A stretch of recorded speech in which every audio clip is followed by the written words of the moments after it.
আমাদের সমাজে তো রোজগার সকলেই করে। কেউ লাখ টাকাও করে, কেউ কোটি টাকাও করে।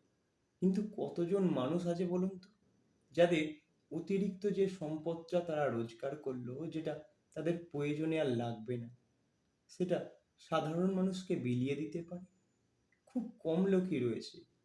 খুব কম লোকই অন্য মানুষের মুখের হাসি দেখে নিজের মনকে সান্ত্বনা দিতে পারে।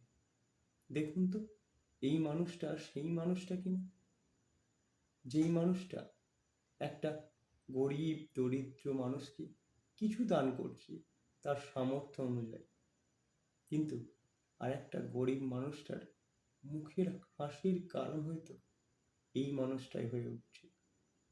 দেখুন, আর এই মানুষটার মতো হয়ে ওঠার চেষ্টা করুন। আপনাদের যতটুকু রয়েছে অতিরিক্ত, সেটা দান করুন। নিজেদের বাইরে গিয়ে নয়, নিজেদের মধ্যে থেকেই যেটা অতিরিক্ত সেটা দান করুন। এই মানুষটার মতো হয়ে উঠুন।